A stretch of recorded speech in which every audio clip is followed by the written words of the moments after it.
Обвинителството продолжува со предистражната постапка и собира докази и за други лица што сметаме дека се одговорни за настаните на 27 април минатата година. Односно доказите, рековте дека имате цврсти докази за да докажете дека бил напад со умисла, а ги отфрливте сите политички конотации, може ли малку тој контекст на заповедниот збор? Видете, вие ќе бидете присутни во салата, кога ќе се изведуваат доказите и кога искази ќе даваат сведоците. Така да и самите ќе се убедите во тоа. А сега мислам, ако се осврнувам детално овака како што барате, ќе одзема многу време. Колку точно докази имате, какви се доказите и кажете ми колку сведоци имате предложени?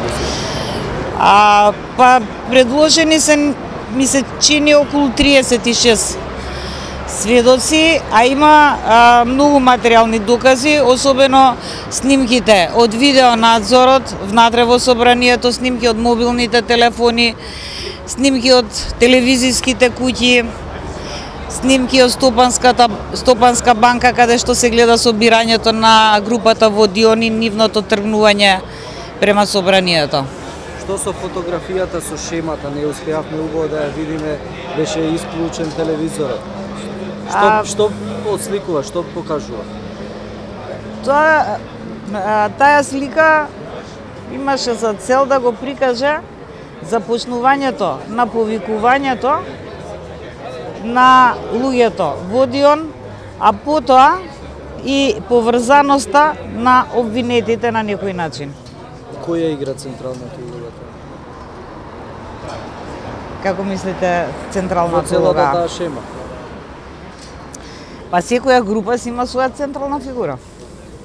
Видителке, ова е... Зборови го спомнавте името на господинот Василевски како член на обоштедувањето на поранешниот премиер Никола Зеленски, по име и презиме. Да. Тој не е во лицата кои што се фатени со обвинени. Остали како еве Туран, колегата на тоа мисля, че остали се уште знак прашуваме кој е нарачател на целата операција и од пресконференцијата кога беше поднесено обвинителното. Зошто ова лица се уште не и дали обвинителството се знае кој е нарачател?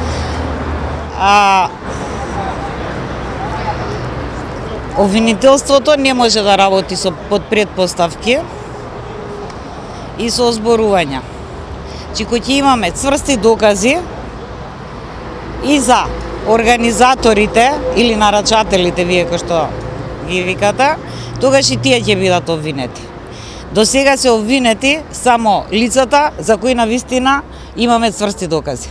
Обвинителке, ова е предмет кој што го следи и домашната и меѓународната јавност, тоа го посочи и Кацарска. Дали вие како главен обвинител до сега сте биле под некаков притисок, сте добивале закани и што е со обезбедувањето, дали побаравте конкретно да имате заштита 24 часовна по овој предмет? Овака. Бидејќи и порано сте имале заштита, не е точно дека сум имала заштита. Имав само кога имаше судење за предметот детонатор и тоа само во деновите кога беше судењето. Закани немам, притисоци немам и обезбедување немам побарано. И немам намерата побарам.